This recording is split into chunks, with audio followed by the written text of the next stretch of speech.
This is the story of my almost perfect day in Kaohsiung, Taiwan. It involves a monastery, a dragon, and some questionable food. Today, we explore the largest city in southern Taiwan. We uncover the secrets of enlightenment at the majestic Fo Guang Shan Temple, ascend the mystical dragon Tiger Pagoda, and feast at the bustling Ruifeng Night Market. Our journey begins at the largest monastery in Taiwan.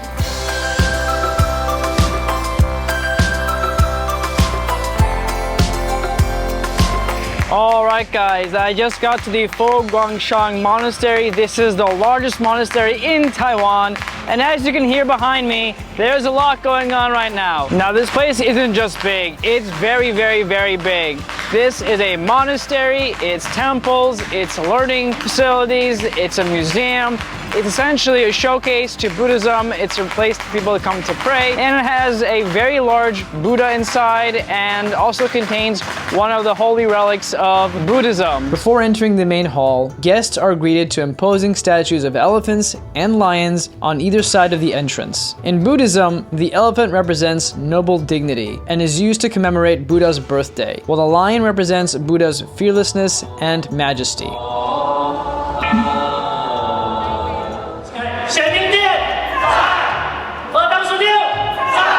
Okay guys, I am genuinely confused about something. Please help me out if you know the answer to this question. I've been to many Buddhist facilities before, and I have never seen dinosaurs at one. What on earth is this? Maybe you guys can let me know. Don't get me wrong, I love dinosaurs, but what do dinosaurs have to do with Buddhism? I genuinely want to know. If you guys know the answer, let me know in the comments, because I don't quite get it. This remarkable museum took only 3 years to build and first opened to the public in 2011. The most striking object at Fo Guang Shan has to be the world's largest copper Buddha. The 354-foot statue sits proudly with his legs crossed, welcoming his guests. The museum is lined with 8 beautiful pagodas, 4 on either side of the imposing Buddha. Each one represents a different idea and serves a different function for guests visiting the museum. It looks like you can actually go into these pagodas.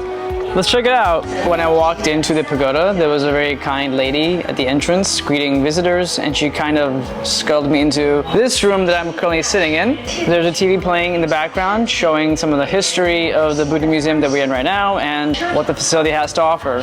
Honestly, I'm kind of just enjoying sitting and relaxing. The air conditioning is very welcome. It's very sunny. It's summertime over here. The only thing to do in that pagoda was the little room I showed you guys. You can't actually go upstairs.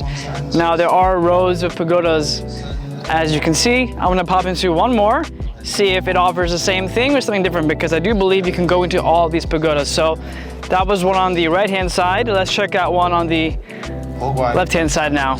I learned that the second pagoda serves as a general purpose function hall. It's used for wedding receptions, graduation parties, birthdays, things like that. And I think a monk comes by, if I understood it correctly, to kind of bless the ceremony and to wish good luck.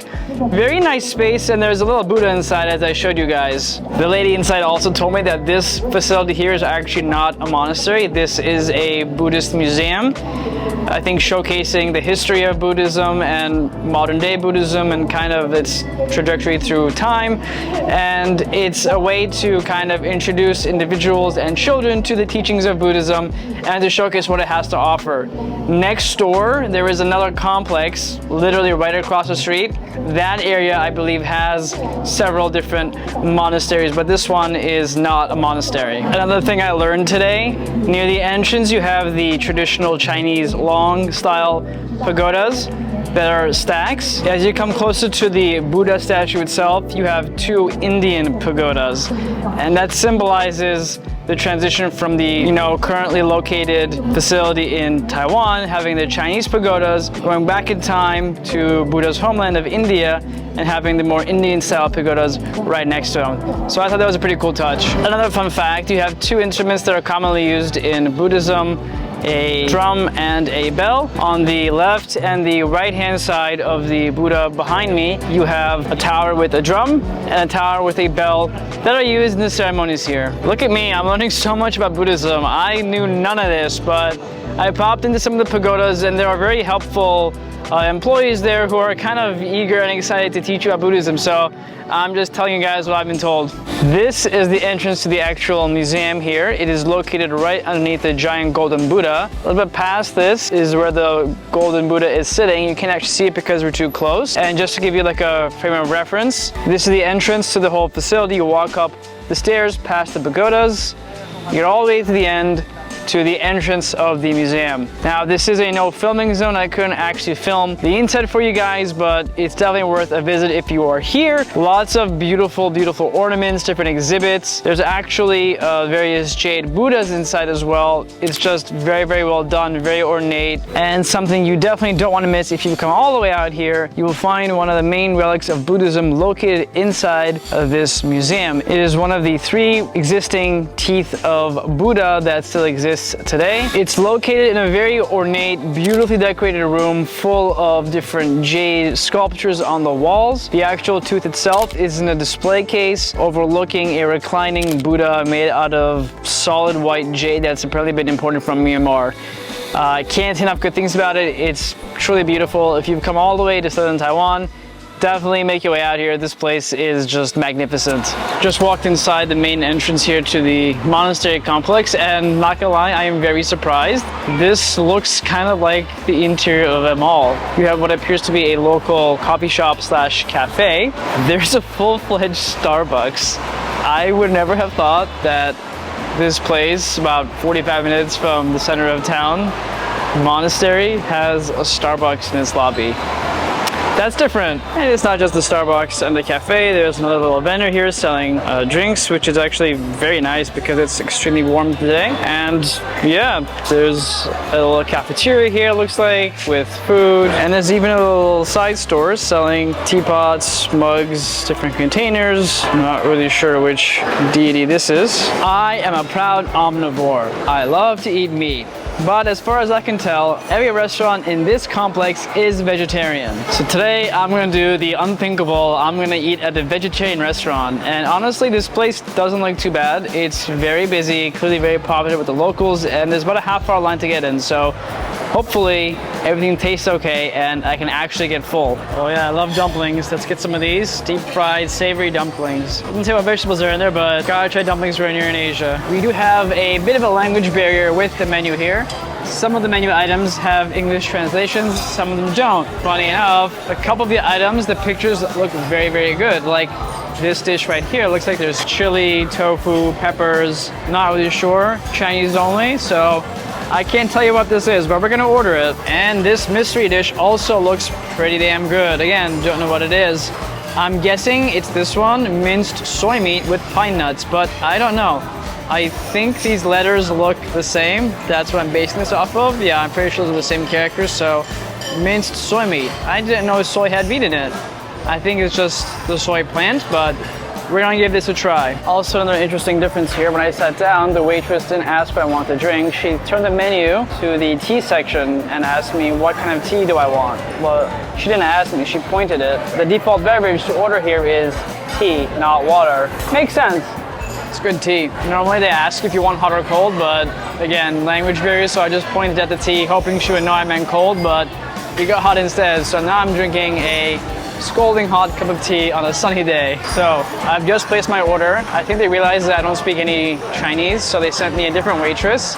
So I was able to communicate. The first thing on the menu that I was looking at with the chunks that look like tofu are actually not tofu, they are wood mushrooms.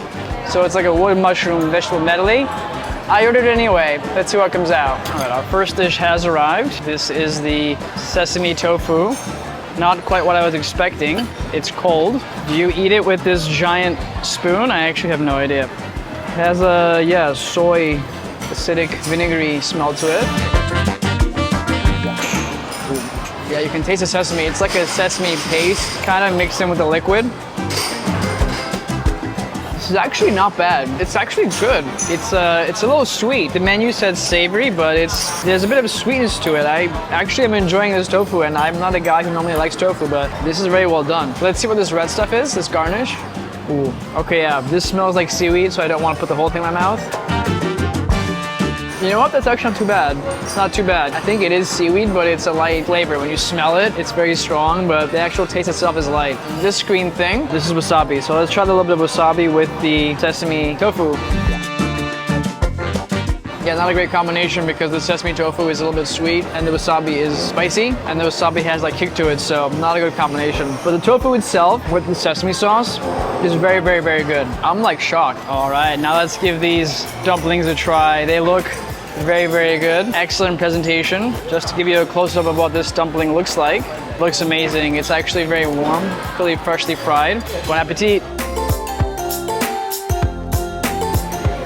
Ooh. Very, very strange texture. Don't know what that stuff is. It's like a white, gooey something or other. Let's break that apart for you and get a good look of the insides. This is all vegetarian. Oh yeah, the steam is coming out. I think there's mushrooms in here. There's a very light coating on the outside that's fried, and then some gooey white wall inside of that, and then mushrooms. This one's not my favorite. The coating is delicious. It's very light, very flavorful, lightly fried. The taste is there. It's a little bit sweet, a little bit savory. The mushroom inside, once you get the mushroom, I just don't love it. I like mushrooms, but not this kind of mushroom. It's just not for me. It's not bad, but if you're a mushroom person, you may like it, but this particular breed of mushroom is just not my personal flavor palette. All right, guys, our next course just came. It smells very, very good, like a teriyaki glaze, I want to say. Let's give this a try. It smells very good. There's nice sauce on here. Thankfully, okay. Yeah, not a good flavor. Yeah, that's pretty bad, not gonna lie. That mushroom is not for me. I think they're using some exotic mushrooms here. I mean, it's called a wood mushroom, so I guess it's to be expected. Okay, let's move on. Other vegetables. I think that's a potato. Yeah. That's good, it's a potato. Man, that mushroom really hit me. Some peppers.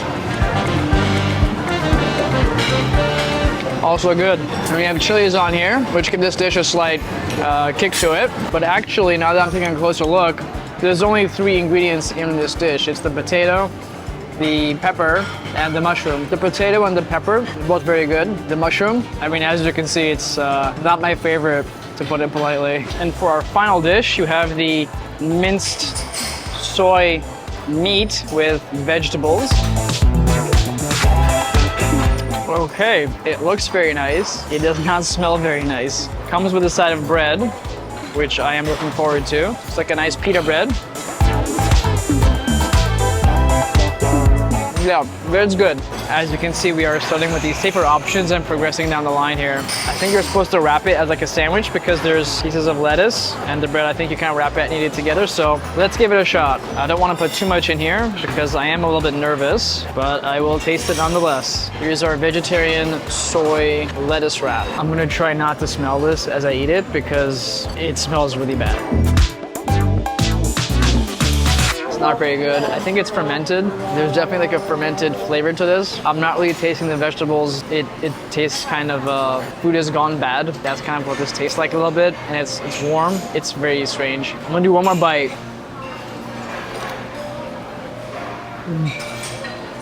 Yeah, okay. It's just not good. It's bad. I don't have anything nice to say about this dish.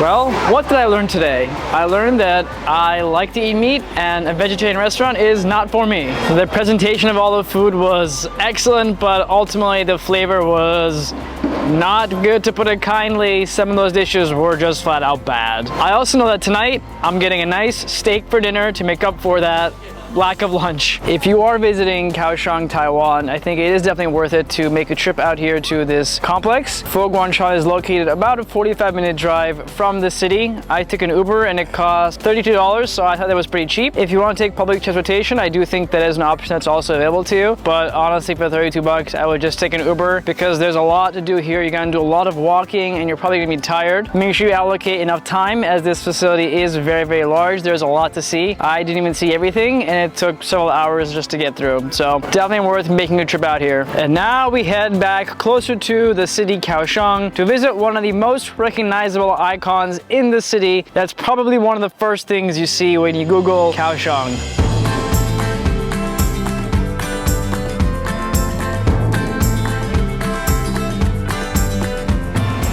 All right, everyone, I have arrived at my next destination, the Dragon and Tiger Pagoda here in Kaohsiung. Unfortunately, it does look like they're currently doing some renovations here.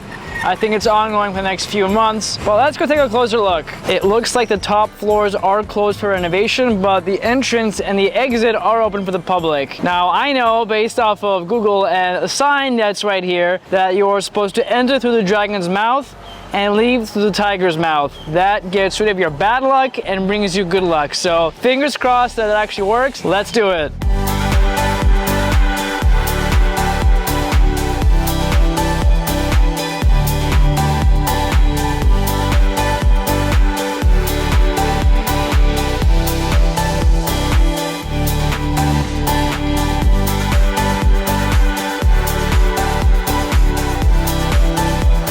Here we go, exiting from the tiger's mouth to get rid of the bad luck and bestow upon me all of the good luck in the universe.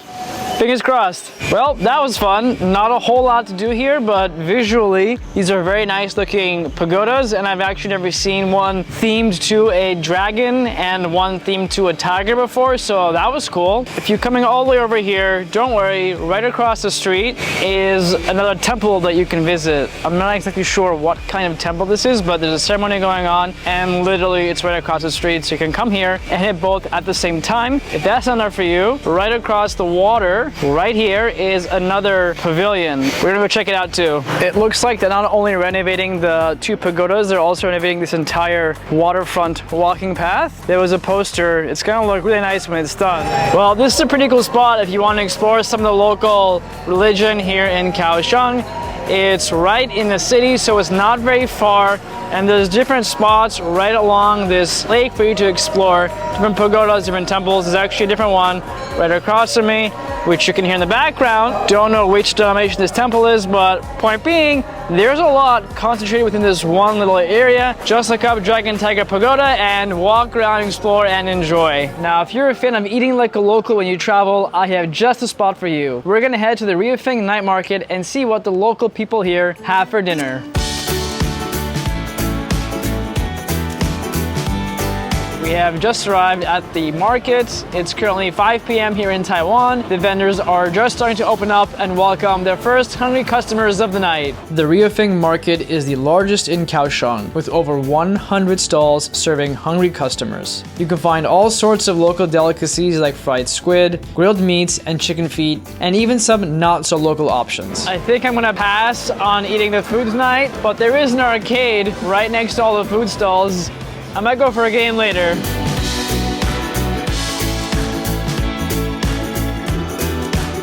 When this place first opened at 5 o'clock, it was pretty much empty. 5:30, it's already busy. By 7 o'clock, you're gonna hit peak crowds. That's it for this week's episode, everyone. Hope you enjoyed my tour through Kaohsiung, Taiwan. Tomorrow, I am off to Tokyo for a couple days. If you like this video, you can really help me out by smashing that like button and sharing it with a couple of your friends. I'll see you guys next week. Later.